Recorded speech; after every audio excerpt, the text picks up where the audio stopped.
Hi guys, welcome back to another video. Today I will be drawing a crocodile-based mudwing.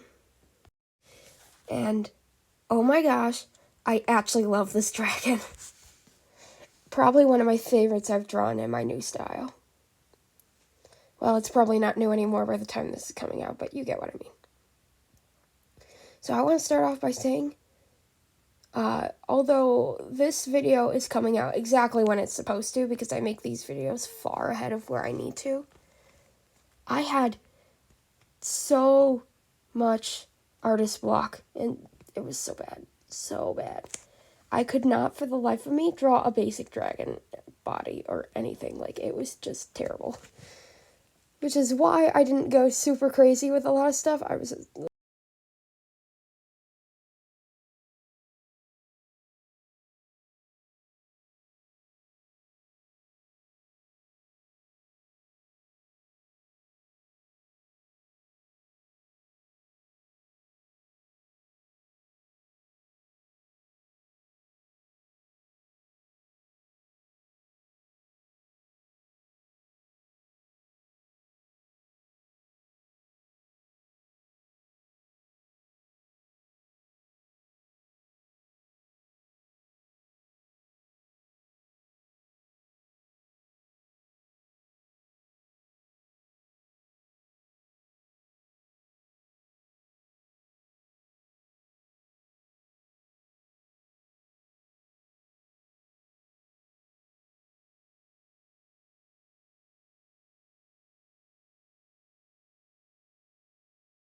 These colors are a lot less saturated than the ones I do end up using. You'll see later that I brighten the saturation up quite a lot. But I had a lot of fun picking these colors out and deciding where they'd go. Because I wasn't going to just use these colors directly where I found them. Because, again, you can see I'm picking from all over, and I'm clearly doing, like, chest up drawing, as I usually do, or a bust shot. So, I started by coloring the whole dragon a tan for the underscales, because I knew that the underscales weren't going to be super complicated. They were going to be simple, and that was going to be that. And then I made a second section on the back to start with the stripes, because crocodiles have stripes, which is kind of funky. You don't think of crocodiles as having stripes, but they do. They have stripes. I believe there's a thing where they lose their stripes when they get older, but don't quote me on that. I know for sure alligators do, but I'm not sure if that's a crocodile thing as well. But I definitely like this, and at this stage, while I'm recording this video, it kind of looks like a hyena, but I promise you, it looks way more like a crocodile at the end. I did 2 sets of stripes before I decided I didn't like that, and I decided to just make the ones that I had darker, and then go down the side and mess with the colors a whole lot to make them a little bit more striped like in the photo that you see. Now, I'm not just going to narrate, the drawing process. I want to tell you a bit about this dragon, because I have the personality down for this guy. This guy is a rootin' tootin' farm boy, cowboyish type, but he's definitely from Florida kind of vibe. You get it. He's from Florida because alligator, of course. And you'll see why he gets that rootin' tootin' farm boy cowboy vibe. I wanted to give him a cowboy hat so bad, but I don't know how to draw cowboy hats. I totally would have if I do know, though. And he is so great. And I had this, like, whole wholesome personality, you know. He's basically a redneck, and he would help you no matter your situation. And he's got the biggest heart, and he's kind of like a dumb jock. Super strong, not very smart, got a heart of gold. Kind of like a golden retriever, actually. I have all these, like, analogies for what he could do. And I just imagine that in his tribe, he is, like, the hardest working mudwing in his Sips group. I imagine all of his Sips are based off of, like, names are based off of, like, water reptiles. He probably has a sister named Alligator. Who knows? And if you're wondering what his name is, no, it's not Crocodile. I named him Bass because he kind of looks like a bass. And I also am not great with coming up with names. But, oh my gosh, I loved drawing this guy, and I absolutely loved how he came out.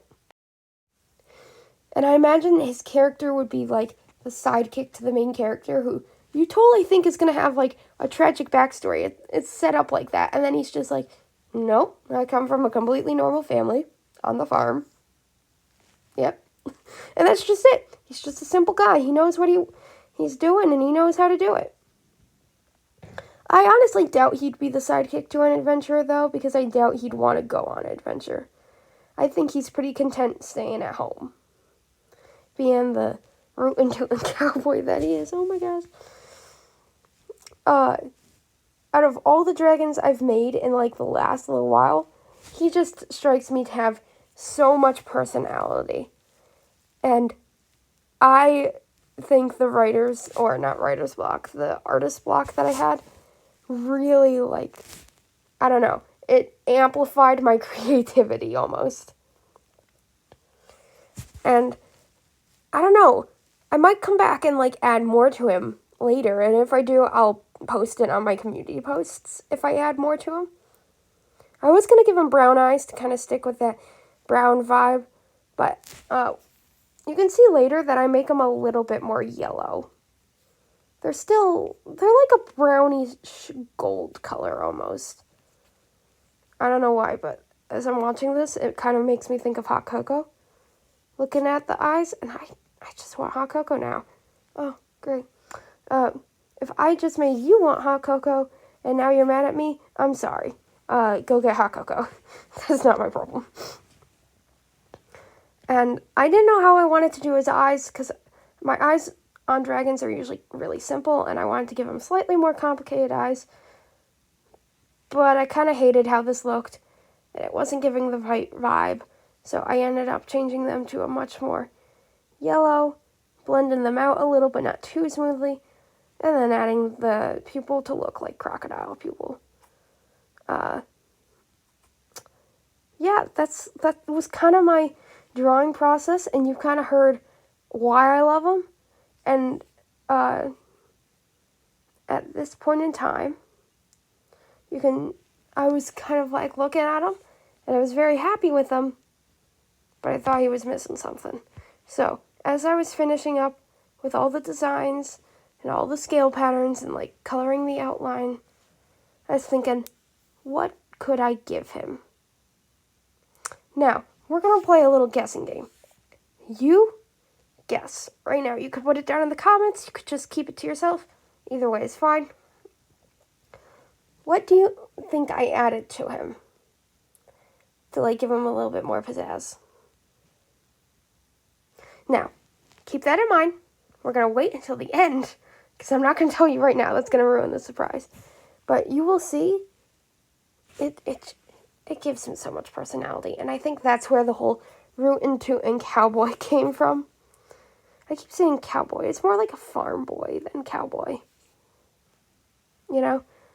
Cowboy is a bit too epic for him. He is not the epic type of dragon. He is I'm going to settle down here and live my entire life here. And I think he'd actually be pretty chill with moving just about anywhere that had a lot of water. I don't think he would be particularly strongly connected to any one place. All I know is that he would definitely be the farming type of dragon. He would be especially close to his sibs. And that he's not the smartest, and that you gotta be very direct with your questions. He doesn't quite get, like, figure of speech. Like, it's raining cats and dogs. He would be very confused if you said that. Now, if you didn't guess what I'm adding, he gets a bandana. A little cute bandana. And I actually started drawing this like I was drawing one of the scarves I usually do. And in the sketching stage, it looked really good, and then I colored it, and I kind of hated it. But a small change actually fixed that. And I made it red. You might notice that there's been a pattern in me making red clothing. I don't know why. It was an accident. But I made it red just because it felt like the right color. I didn't want to do green because he's green, and I didn't want to do yellow because I felt like that stood out too much. Orange felt like a wonky color. And he definitely needed a warm toned color. So that kind of left me with brown or red. And I didn't like brown. So we got red. As you can see here, I did try to draw the bandana from scratch, and then I hated that even more, so I just modified the one that I had. The reason I didn't like it is because I felt like it got, I don't know, the gravity or something was off, and it felt like it curved around him way more than it should. And at this point, I'm loving his bandana. I'm adding texture to it, and an idea strikes. The best idea I have had for this dragon, maybe. I don't know. There have been a lot of good ideas here. So, I decide I'm going to make his bandana have stripes. And, my God, I was kind of done with putting these stripes on. I got there eventually, but the logic did not logic very well in my head. But I absolutely loved how he came out. To review his personality, his name is Bass. He's got the golden retriever mindset of being not very smart, but the biggest heart. He is a farm boy, and I imagine he's in the middle of his sibs. Not the youngest, not the oldest. He ain't the big one. And he is the heart and soul of his family. He is just so cute, and I love him so much. If you guys liked today's video, don't forget to like, subscribe, and leave a comment down below which you'd like to see next. I'll see you all next time. Bye!